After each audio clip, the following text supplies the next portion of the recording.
Joining us now is Lisa Cotter, author of Dating Detox, and she's a focused missionary. Lisa, thank you so much for being with us on The Gist today. I'm so excited to be here. This is fun. Before we get into what the book is about, I want to ask you, it is about dating. What is your advice for guiding teens through dating?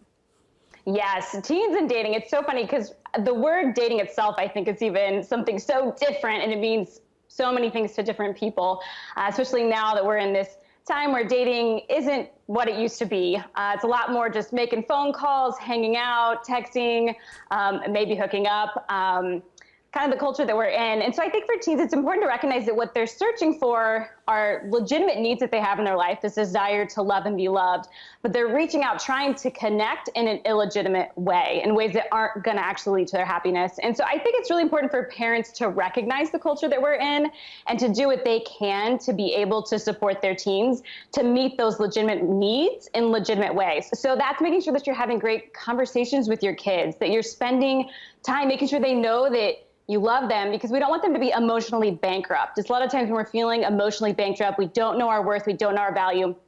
That's when we run to the dating culture as it is in its use and in its hookup form.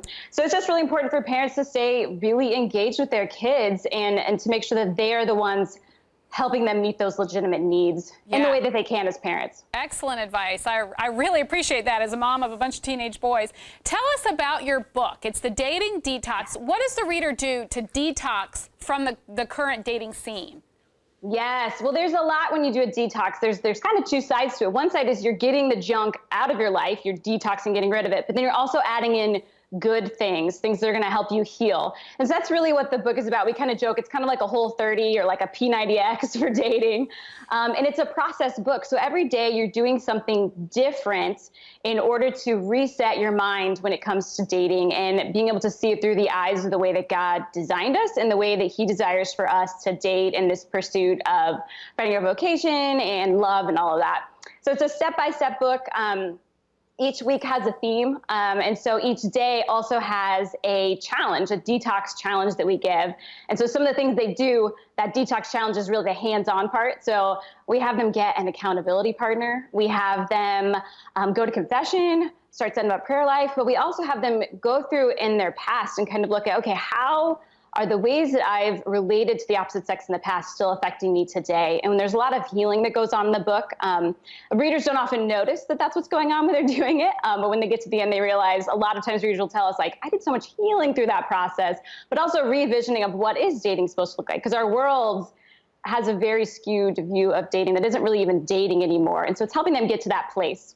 Yeah, and it sounds, because I think young people need encouragement, you know, if they have a standard that looks different than what the world has to offer, and they think, why should I even try? I'm not going to meet anybody out there that's going to be able to do this the way I want to do it. Yes, yeah. There's a lot of despair, a lot of hopelessness. Like, well, either I enter in this culture or I end up lonely and alone. So it's like, well, what am I supposed to do? And so really what the book tries to offer is, no, there's another option. You don't have to give into the culture. You don't have to approach relationships this way. There's actually other ways to go about this. Wonderful. You wrote this book with your husband, which I love. What was it like to write a book with him? Hard. It was, no, but it was really good. Yeah, because, you know, you're trying to mesh two people's thoughts and you have different ways of going about it. But it was so good, and it was so good for us to be able to do this project together, something that we're both very passionate about, both very much see a need for in our work on campus. And so I think that's really what drove us to push through some of those more difficult times, trying to figure out how do we make this work, because the book is very intentional, step by step. So yeah, it was great. I'm so glad we did it together. It was such a unique and neat thing to get to do with my spouse. Yeah, that's wonderful, and to get the perspective from both of you is so neat. Tell me a little bit about your job as a Focus missionary and then how that helped you write this book. Yeah, so we've been with Focus. We just finished our 10th year, so we've got a decade under our belt. Wonderful. It's crazy. It's crazy. So we're what you call 11th year missionaries now. And for a while we were on campus working with the students, leading Bible studies, mentoring, working side by side. And then since more recently, we're now at the support center, what we call the support center. And my husband is the director of curriculum. So he's writing our Bible studies, doing all of our kind of content development. And so through that, we've continued to stay very connected with campus because we need to keep a pulse on what's going on and what their needs are and what kind of, things that they need on campus to be successful. And so getting to work with college students for so long, and through my speaking ministry, I still get to work with high schoolers all the time and see them at conferences.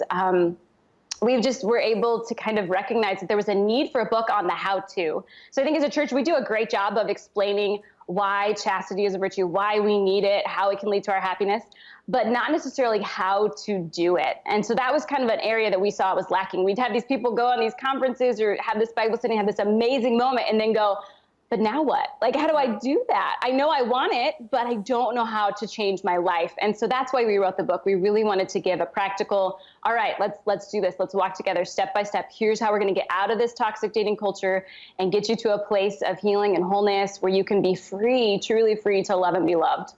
Well, thank you so much. It's such a wonderful and necessary book, I think, to encourage and help people have a sense of hope, who want to do things the right way, because it does have such a huge impact in your marriage when you start out in the right way. So, Lisa, thank you so much for speaking with us. We are so grateful for your time on The Gist.